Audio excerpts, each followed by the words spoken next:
colleague on the West Coast, Rabbi Noah Farkas. Before he was a rabbi, he was in the Navy. He writes about a training run he was on once with a 70-pound pack on his back when he started to fall behind. He remembers the following from the incident. I wasn't sure what was going on because I'm usually near the front on a run. But that day, I was slipping in my line. The gunny, which is short for gunnery sergeant, looked at me. Sailor, you better get back in that line. So I pushed ahead, but a few moments later, I fell back again.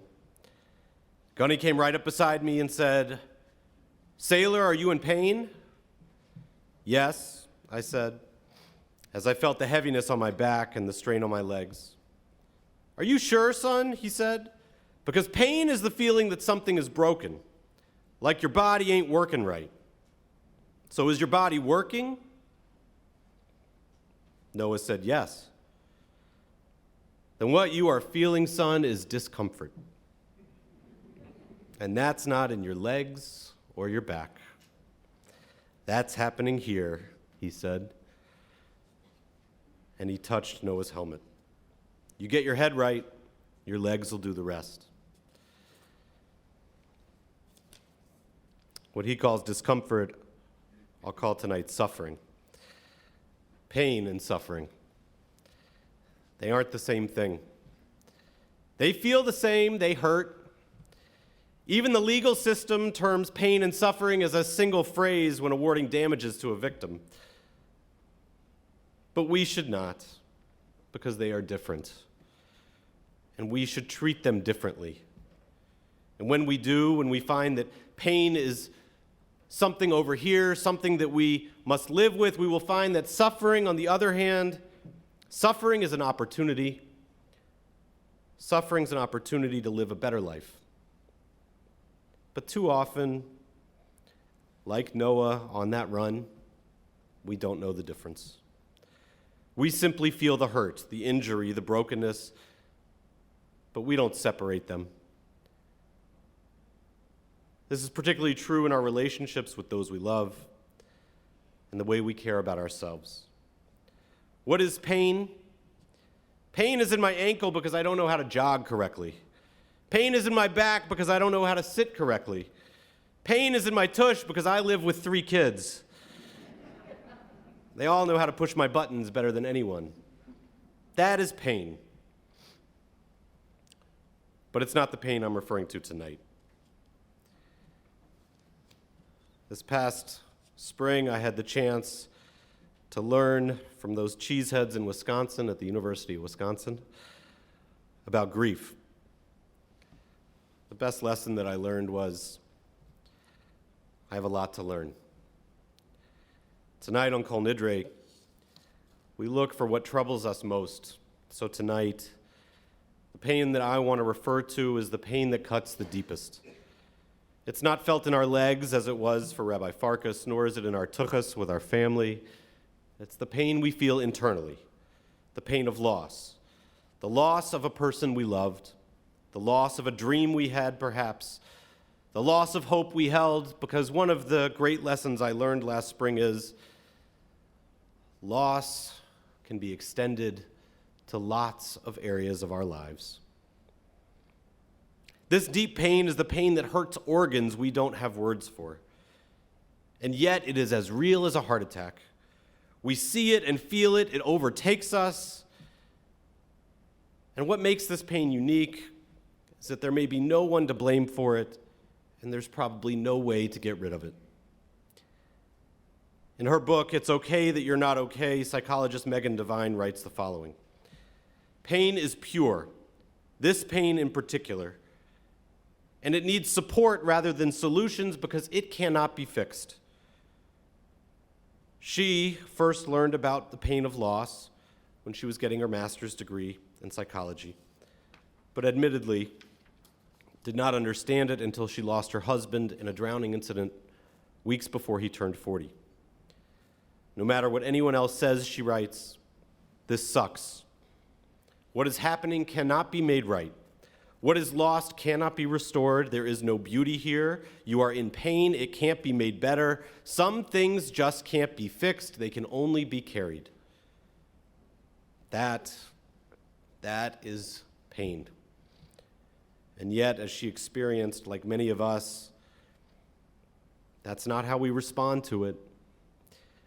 Like the sailor at the back of the line, we want it to stop. And we'll do a lot to make that happen. She writes about the many ways that people tried to master the pain of her loss for her. She remembers people justifying it. At least you had him as long as you did, they would say. Or they'd wrap it up in a pretty package. He's in a better place now. Or they would speak theologically. This is all part of God's plan. Even those who wouldn't say that about anything else, we become awfully religious when we have to stare pain in the face. I read these lines and the many others that she shared. I said to myself, I've said some of those things. I've been in that moment when I could not take the pain someone was experiencing, so I tried to fix it. I tried to say something that I thought would solve this immense problem. But she reminds us pain cannot be fixed. Not that deep pain. It certainly can't be fixed with words. When people tried to fix her loss, she knew they were trying to help, as I hope people knew I was. She didn't blame them, but she also did not hear what they said. She heard what she called the second unspoken part of those sentences. When we say, at least you had him for as long as you did, she heard, so stop feeling. When we say, they're in a better place, she heard, so stop feeling so bad. When we say this is all part of some greater plan, she heard, stop feeling so bad, this was supposed to happen after all. The worst type of pain, the pain that is as real as any injury but has no organ we can point to that hurts, it is not solvable, which is why we turn to Psalm 121 so often at funerals and at other moments in our lives that are filled with this pain. Esa einai el haharim, I lift my eyes up to the mountains, Ezri me'im Adonai, for my help can only come from God who made the heavens and earth. Even if we're not sure of who or what God is for us, the 121st Psalm tells us the help is not coming from here. With deep pain, our job is not to fix it. Our job is to acknowledge it for what it is. It is a part of our world that is broken and unfixable, and our job is to live with it. Judaism screams at us to know this, but it's such a hard lesson. Unofficially, the favorite moment at a Jewish wedding is when we break a glass. So too, one of the most challenging moments at a funeral is when we ask the family to tear a garment. There are certainly plenty of ways of explaining that the breaking of a glass is fitting for a wedding, and there are plenty of ways that we rabbis try to make the act of tearing something a sign of compassion.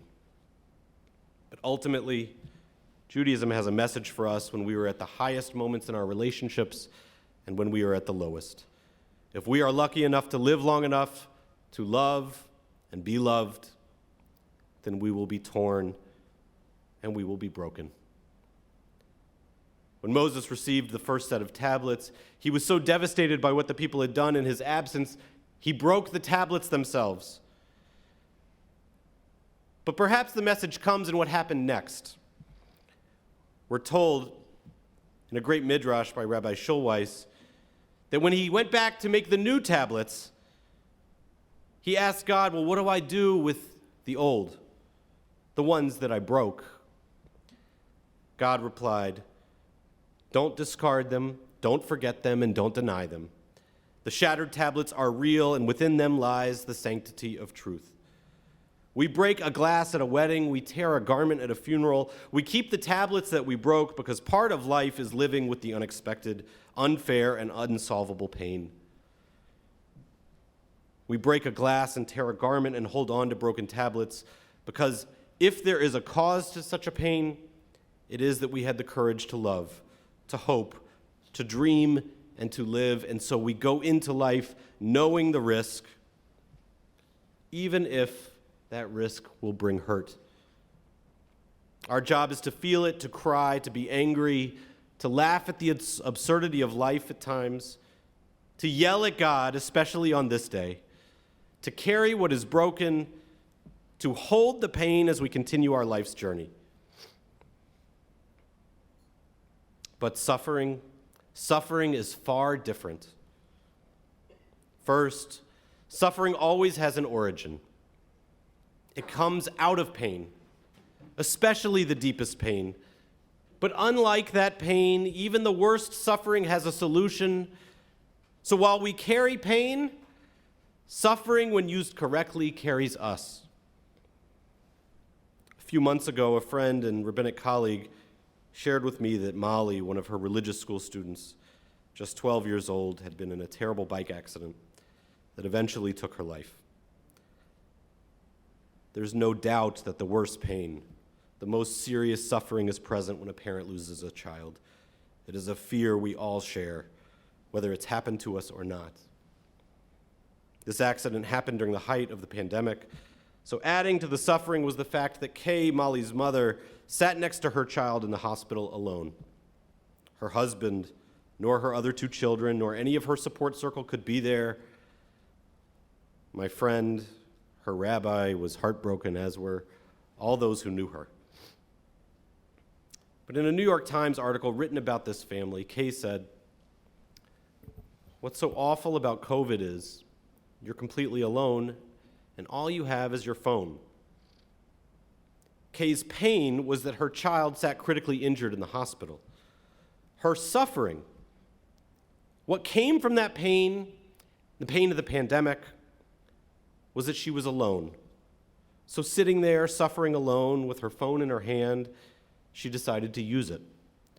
She posted on social media, and for the 16 days that she was with her daughter, she reached out to the world, asking for prayers for Molly. And they responded. We responded by the thousands. They became a team.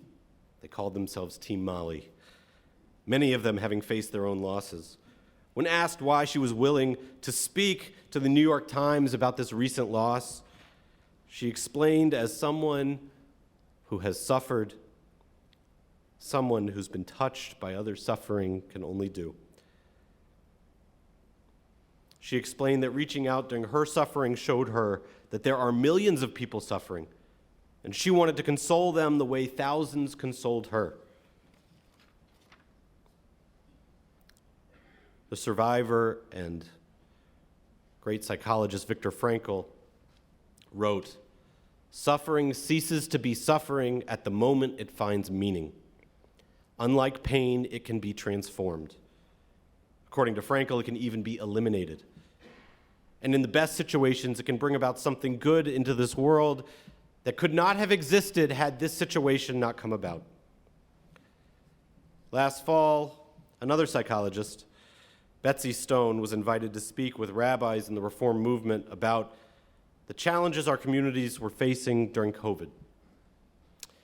She came to talk to us about what we lost, not just in lives, but in life. In one of her lessons, she taught us about what she calls COVID keepers. COVID keepers are what they sound like. They're parts of COVID that we want to keep. They are what happens if we successfully transform our suffering. Some of Stone's COVID keepers, for instance, are that due to COVID, we've grown a greater appreciation for what we have. Not just the material things. We're better at counting what truly matters. Look how hard we fought to have time together with people who matter to us. I know I've seen grandparents so committed to being at their grandchild's naming that they used their savings to buy a motorhome and drove from California to New York. I've seen children grown, settled in their career, move in with their parents, not because they're worried or in need of a little extra help, but because they want to be with the people they love. Neighbors who never knew each other started having concerts on their balconies across the courtyard or in suburbia in their driveways. COVID has done a lot of damage and caused a lot of pain. We have suffered, but hasn't it taught us ways of coming together that we would have never pushed for? Hasn't it forced us to put our priorities in order? Hasn't the suffering from a pandemic, the suffering from being separated, the suffering from not being in control told us to take control of the things that are most important to us and to do it now, to not wait? That was Dr. Stone's COVID keeper. Here is one of mine. When Mor Rofei, our former shaliach, was asked what he would miss most about America, he reacted quickly. And before he returned to Israel, he said, "What I'll miss is drive-through restaurants." But you know what's been far better than drive-through restaurants? Drive-through healthcare. I had to get 3 COVID tests in 10 days in order to lead services without a mask during the holidays. So did Cantor Kathy, so did our choir. The pharmacist at Walgreens at the corner of Miller and Market, he thinks I'm out kissing babies every day. But every time I drive up and the pharmacist gives me a test, I think about all the other times I've had to get tested for the flu or for strep. I've had to make an appointment, devote half the day to going to the doctor's office, sitting in a room with other people who are sick, then waiting to get the results, usually calling some inordinate amount of times. Now it's easier than getting a Big Mac and fries. And it should be. The same is true here in the synagogue. We've reconnected with people who left Akron decades ago, but who still call this home. There are people in Florida and Israel and DC and France who join us for Torah study. We used to force kids, we wouldn't say that, but that's how they felt, to choose between playing a sport or having a bar mitzvah. Now, because of COVID, we figured out how you can do both.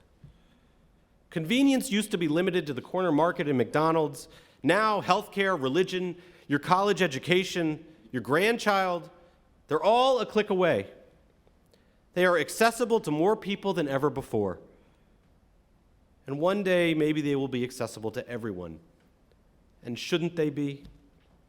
The most important things to our lives should be at least as convenient as the ones that slowly kill us. The truly valuable things in our lives should be fully accessible. To some degree, COVID put our priorities straight, and it put our priorities right in front of us. Would we give all this up if we could go back to a time when there was not a pandemic? If we could have our loved ones back, you bet we would. But that's not the way life works. That's pain. Pain exists, and the worst pains are irreversible. But suffering can be transformed. Suffering transformed can birth creativity and connection. It will not save the child from the accident, but it will comfort a grieving mother. Suffering transformed may not end the pandemic, but it might save thousands of lives if the best health care is as easy to access as a hamburger. We know from our tradition that in life, glasses break and garments tear, and we carry the brokenness with us. We must live with certain pains. But if suffering is what we are feeling, it is not a life sentence. It offers an opportunity. So let's diagnose ourselves correctly. When it feels like it's time to stop running, when we have fallen to the back of the line, ask yourself, am I in pain or am I suffering? And if it's pain, I pray that each of us is strong enough to live with it. And if suffering, I hope each of us is courageous enough to transform it. God, be with us as the broken parts of our lives turn us toward what we value most in this world, towards those who are most important to us, toward those who need us, not to fix their pain, but to help them carry it. Be with us as we turn toward those who suffer, perhaps toward ourselves. As we face them, may we find you, waiting where you have always been, where brokenness exists, and where people are transformed. Gemar Tov, whatever pain and suffering we face on this day of Yom Kippur, may we all find the coming hours to be filled with meaning. May we find that we can live with our pain and transform our suffering. Gemar Chatima Tova, may we all find these hours to be meaningful for each of us. Amen.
Please rise.